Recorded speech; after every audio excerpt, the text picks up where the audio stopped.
91.9 आपलं एफ एमवर मी शरद तुमच्यासोबत आणि हे आपलं हक्काचं हिट म्युझिक स्टेशन तर आहेच. शिवाय आपल्या हक्काच्या काही गोष्टींसाठी आपण खूप काही झटत असतो, खूप काही प्रयत्न करत असतो आणि सगळ्यात महत्त्वाचे असतात ते म्हणजे आपली हक्काची मुलं, आपली हक्काची जी पाल्य असतात तर त्यांच्यासाठी पालक नक्कीच झटत असतात आणि त्यांची जी मेहनत सुरू असते ती आपल्या पाल्यांना योग्य दिशा मिळावी, चांगलं शिक्षण मिळावं याच्यासाठी. आणि त्यात आपण आता कालपासूनच बघतो आहे की 10वीचा रिझल्ट लागल्यापासून प्रत्येकाच्या व्हॉट्सॲप स्टेटसवरती, फेसबुक पेजेसवरती आता मार्कलिस्ट जे आहे ते पोस्ट केलं जातं आहे आणि त्यातून आपल्या विद्यार्थ्यांचं अभिनंदन केलं जातं आहे.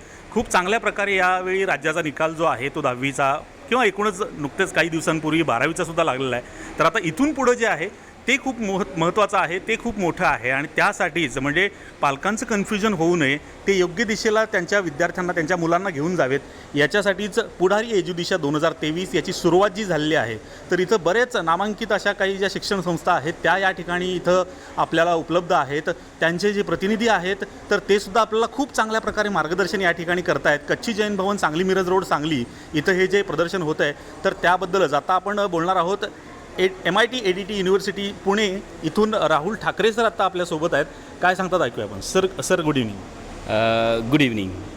नमस्कार. मी professor Rahul Thackeray, MIT ADT युनिव्हर्सिटीचा प्रतिनिधी. एज्युदिशा सांगली 2023च्या ह्या प्रदर्शनासाठी आम्ही आलो आहोत आणि सांगलीकरांचा उत्स्फूर्त प्रतिसाद बघून आम्हालाही प्रचंड उत्साह आला आहे. मग आता MIT ADT युनिव्हर्सिटी पुणे याबद्दल काय सांगाल आणि इथं कोणकोणत्या प्रकारचे अभ्यासक्रम उपलब्ध आहेत 10वी नंतरचे आणि 12वी नंतरचे? नक्कीच सर. MIT ADT युनिव्हर्सिटी ही महाराष्ट्रातल्या नामांकित प्रायव्हेट युनिव्हर्सिटीजमध्ये आहे. 148 एकरचा आपला कॅम्पस आहे सर. हो. आणि 13 विविध इन्स्टिट्यूशन्सद्वारे आपण मुलांना प्रोफेशनल एज्युकेशन देतो.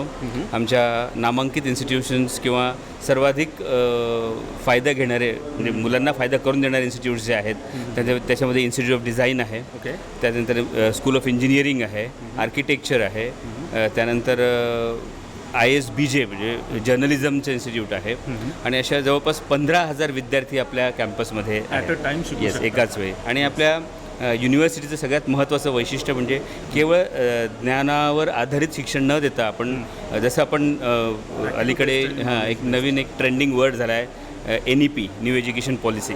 न्यू एज्युकेशन पॉलिसीमध्ये बऱ्याचशा गोष्टी ज्या आत्ता अंतर्भूत केल्या आहेत आम्ही MIT ADT युनिव्हर्सिटीमध्ये म्हणजे गेल्या 4 ते 5 वर्षापासून त्या गोष्टी राबवतो आहोत. येस.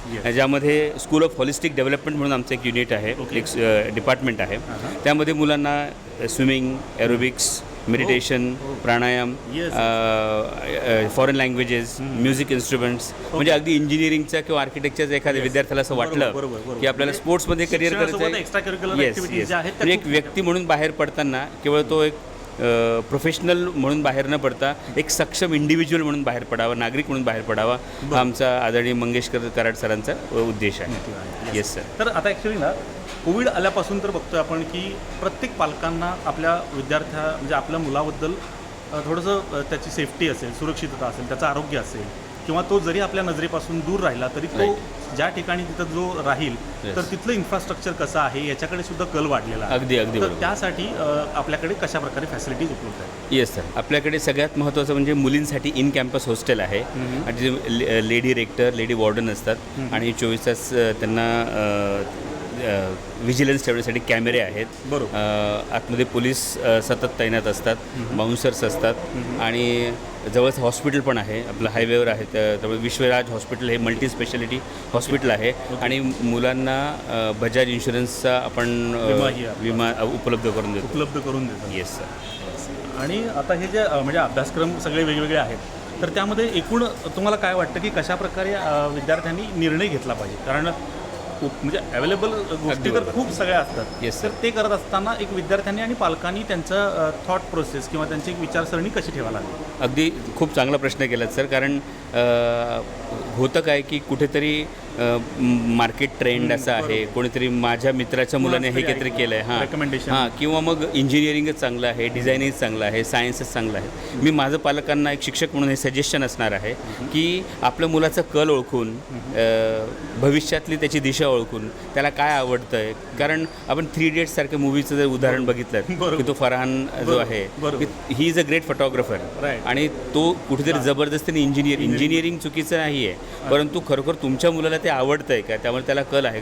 कारण तो त्याच्या आवडीचं क्षेत्र, सचिन तेंडुलकरला आज आपण डिग्री विचारत नाही सर, पण सचिन तेंडुलकर आज गॉड ऑफ क्रिकेट झाला कारण त्याने त्याचं पॅशन फॉलो केलं. तर माझं अगदी कळकळीची विनंती आहे की आपल्या मुलाचा कल बघून जर त्याच्या करिअरचे क्षेत्र त्याला निवडू दिलं तर तो कदाचित आपल्या पालकांसाठी आणि स्वतःसाठी खूप मोठं काहीतरी वेगळं करू शकेल. स्वतःचं आणि इतरांचं सुद्धा नाव नावलौकिक वाढवेल. स्वतःच्या युनिव्हर्सिटीमध्ये जिथं तो शिकलेला आहे त्याचंही नाव तो जगभर पोहोचवू Absolutely, शकतो. sir, absolutely. एवढी धमक जी आहे ती विद्यार्थ्यांमध्ये नक्कीच आहे, तेवढं पोटेन्शियल आहे. खरं आणि बोललात, सर थँक्यू सर, या निमित्तानं तुम्ही बोललात, या गोष्टी शेअर केलात तुम्ही.